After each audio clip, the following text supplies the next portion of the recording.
ลังมังลาวทุกคนเลยนี่เดี๋ยวเขาสิเอาไม้ตัวมุ้งนี่เอาออกทุกคนเลยแล้วเขาสิใส่เป็นลังกะสีแท้ทุกคน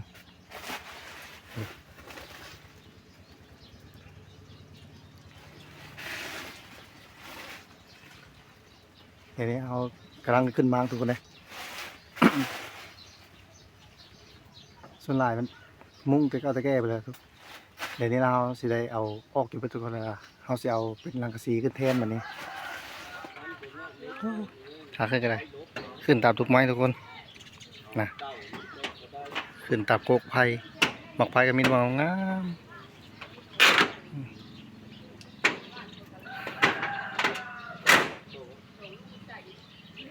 สลามจะดอกปะล่ะ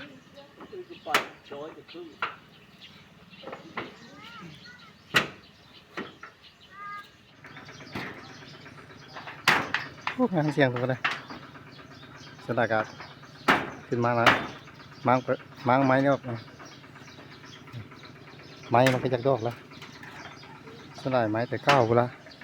เดี๋ยวนี้นะเขาสีได้ม้างเอาเอาเป็นลังกะสีขึ้นมุ้งวันนี้สร้างม้างกับลงพลเนาะนี่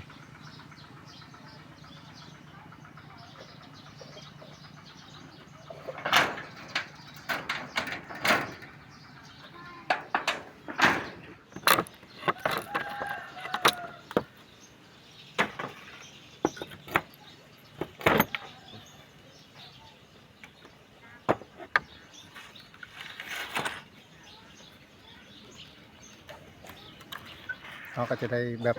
ม้างเอาเท่าไรแผ่น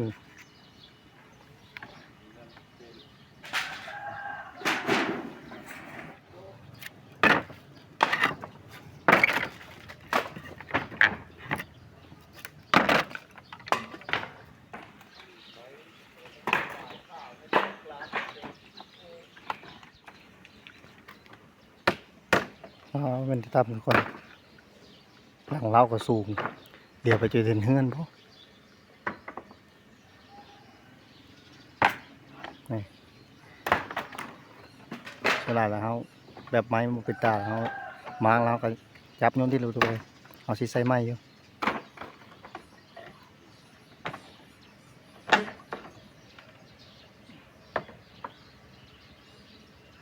เวลาก็ขึ้นกับสร้างเนาะสร้างพ้นเนาะ ขึ้นกับนายสร้างเพื่อนนายสร้างเพื่อนสิโลม้างเทละแผ่นแล้วก็โยนทิ่มลงเลย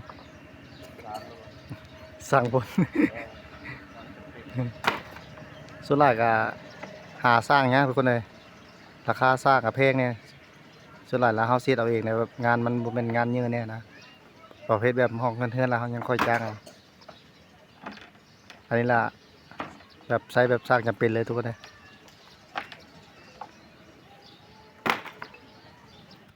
ส่วนหลายก็ผู้เฒ่าผู้แก่รุ่นที่เก้าแล้วก็เจ้าสิเอาแบบไม้ดีๆนะเห็นนะแบบไม้แดงบ่ไม้ติ้วไม้นะที่ก็ไม้แกงขยุ่งนะเรานะส่วนหลายเราเก้าแบบไม้กับเพิ่นกับเพิ่นสิบ่ได้ตอกอะไรกันนะเพิ่นสิแบบเฮ็ดแบบเหล่าไม้แล้วก็ตอกในเอานะแบบเกาะเลยแบบสไตล์แบบเงินทรงไทยแต่เก้าเลยแบบ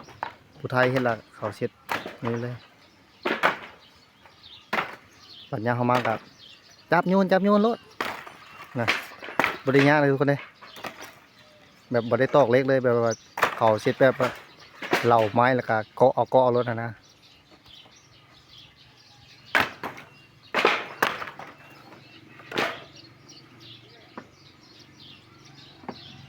ขึ้นมากันในสร้างเป็นว่าบ่มีเนียงยากเลยเพื่อนเรานะแบบมาแบบสบายแล้วนะแบบจับโยนรถมากับเพื่อนนะ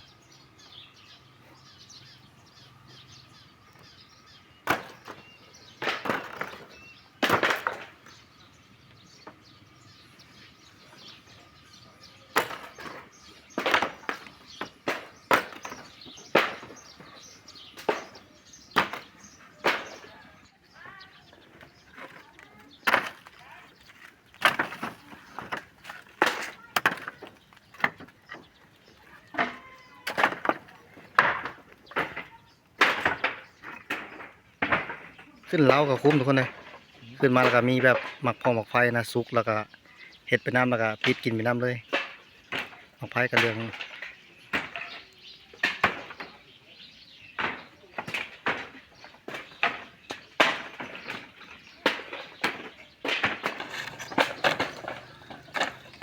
ถ้าเราเรื่องมากนี่เสื้อใจเป็นรถทุกคนเลยสร้าง จะเป็น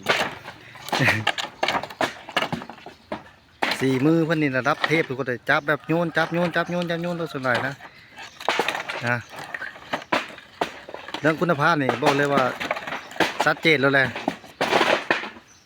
อืม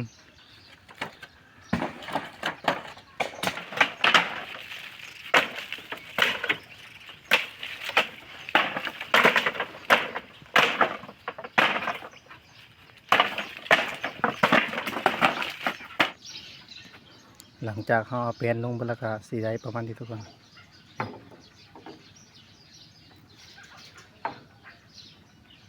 ให้ได้ซ้ำกันเลยสวัสดีในสางเอาคนตีมาเฮ้อ เนาะเดี๋ยวเขาสิถามในทราบเพิ่นว่าหลังจากม้างแล้วเพิ่นเสร็จในโตเนาะ มังแล้วตัวโอ้มังแล้วก็เอาเบียร์มาก่อนได้จังมุ่ง เพิ่นว่า สุดท้ายสร้างเขาสร้างจะเป็นเขาสิได้กินเบียร์ก่อนนะทุกคนนะ มักเบียร์บ่ เพิ่นสิแบบมักกินบ่กินเบียร์เนี่ยนะบัด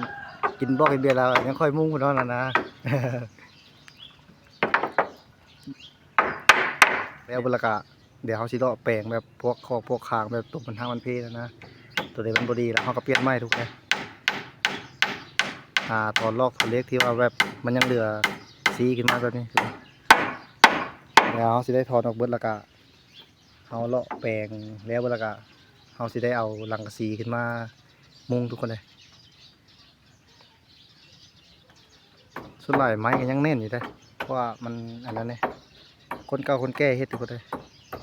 ส่วนหลายละแต่เก่าละสิเป็นประเภทแบบขวัญแล้วก็เลื่อยมือนะ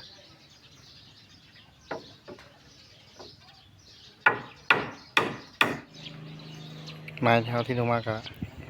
ส่วนใหญ่จะเป็นไม้ดอกทุกคนเลยมีแต่ไม้ดอกและในซ้ำก็ได้เพื่อนกำลังใส่พัดลม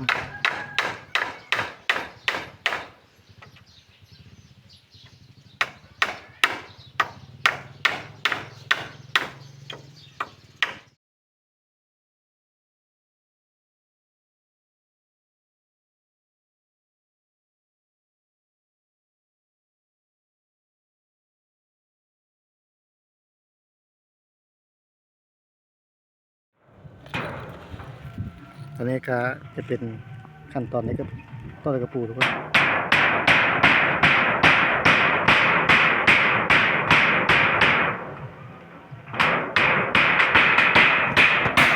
มูลค่าทุกคนว้าวทั้งฮ้อนทั้งอันนั้นทุกคนเลยมูลค่าหักเอาหลังกระสีใส่บรรยากาศรอบๆอะไรจะเป็นเฮือนดินเฮือนไม้ทุกคนเลยสลายหลังกระสีสลาย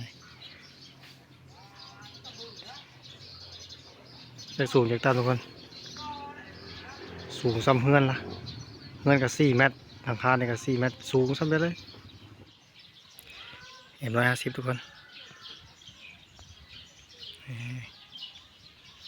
ให้มีค่ะมีแห้ง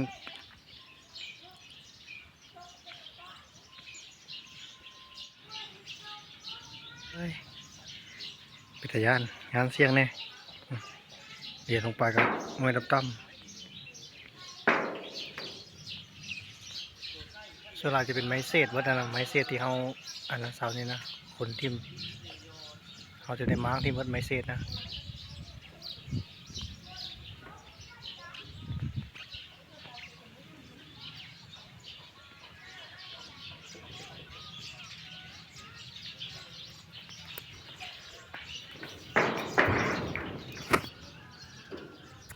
ทุกคนฮ้อนขนาดเดี๋ยวนี้ก็ท่าไพ่อยู่คนเลยไพ่ดับเดี๋ยวตัดไม้เส้นกับตัดไปดูคนเลยอยากใส่ปานลมเนี่ยหากอะไรมุ้งสลักอะเอามุ้งสีเบอร์ดาวทุกคนเลย